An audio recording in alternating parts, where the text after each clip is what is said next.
something really strange about saints struggling and suffering. And some folks say, well, why God let me struggle? Why you letting me struggle? Well, who would you propose? If not you, who? And that really is a selfish, self-centered, egotistical question. Why would God let me struggle? I do the best I can. I go to church. I pay my tithe. I'm trying to live my life for him. And I know folk who don't even have him on their mind and look like they got it easy. Why would God let me struggle?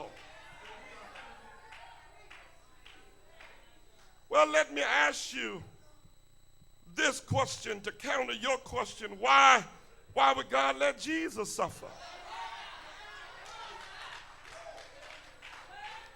I mean, since you want to put down this list of all of your good qualities and all the stuff that you're doing right, do you measure up to Jesus? Have you done more good than Jesus? Have you lived more holy than Jesus? The Father said, this is my Son in whom I am well pleased. None of us please him fully all the time, every situation. So when we struggle, we ought not ask, why would God let me struggle? We really, when we're going through a season of good time, we really ought to ask, why would God let me enjoy all this good stuff?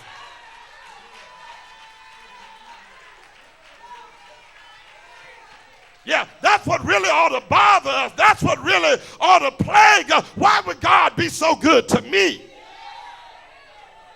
I don't know about you, but I'm matured in my relationship with the Lord. I don't really complain too much about the stuff in my life that is not ordered and arranged as I would like for it to be. But what really problems me is, why would God be so good to me? I know me. I live with me.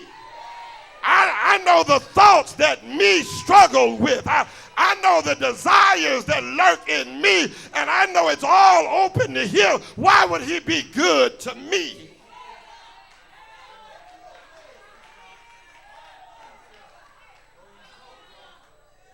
If he let his Son suffer, if he didn't hold his only begotten Son back from suffering, then what in the world would make me think he ought to prevent me from struggling? What in the world would cause you to think he ought to prevent you from struggling?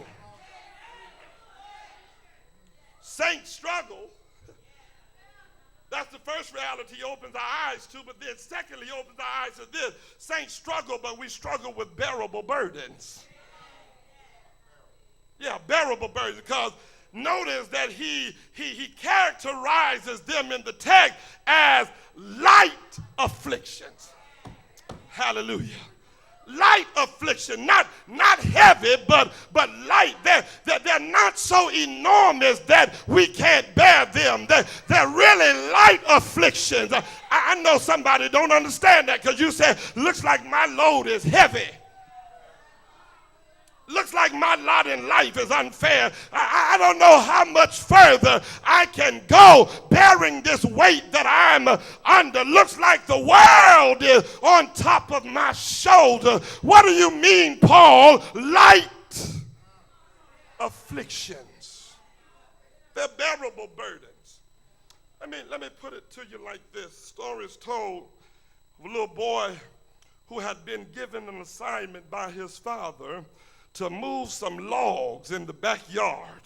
And his father told him, I want you to move that pile of logs from over there and put them over there. And the little boy began to comply with his father's instructions. And in the process of moving the logs from one place to the other, he finally came across a log that was too heavy for him to lift.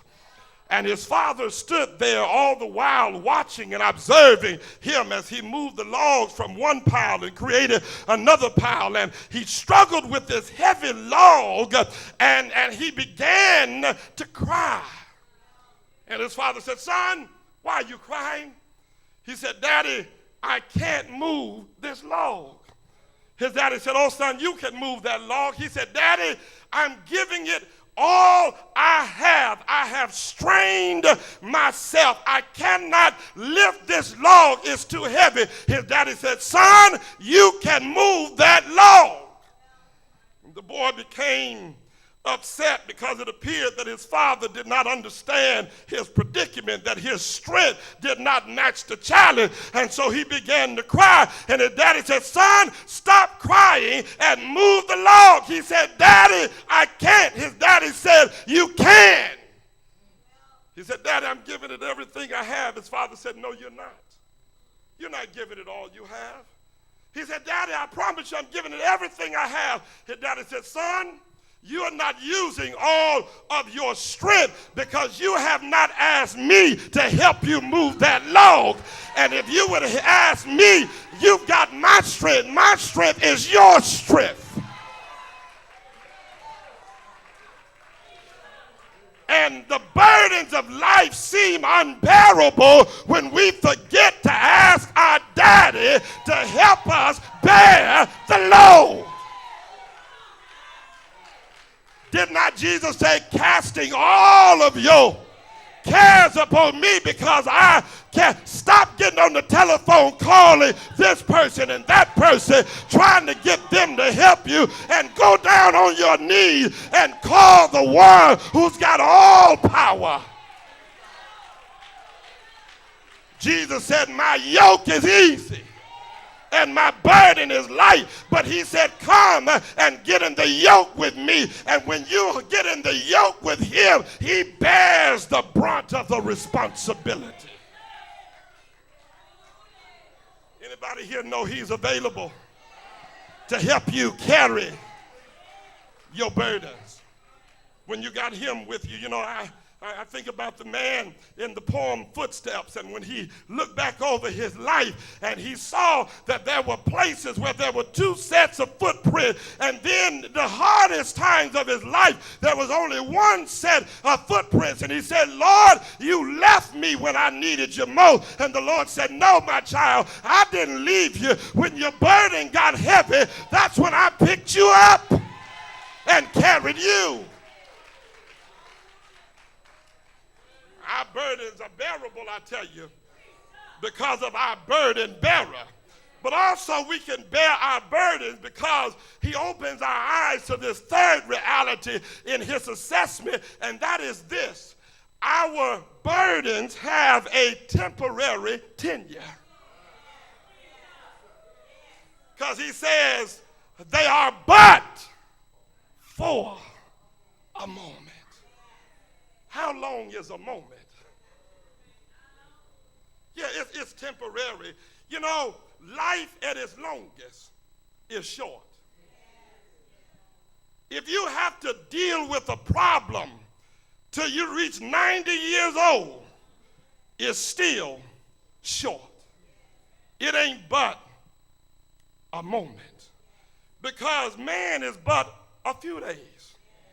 Life is a vapor that's here this minute and gone the next minute. And this life is only a small fraction of the life that is yet before us, because we have more days on the other side of the cemetery than we have on this side.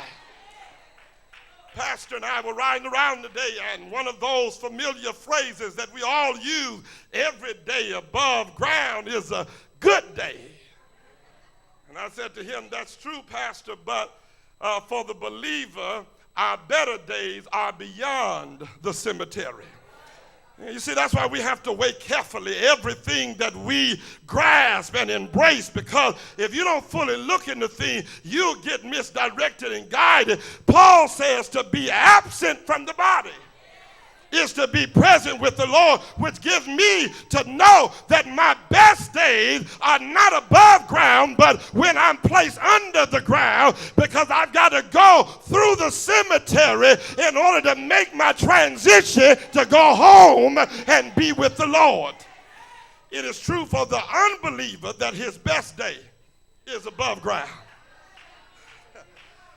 Yeah, his or her best days are while they are here, because what awaits them after the grave is not good.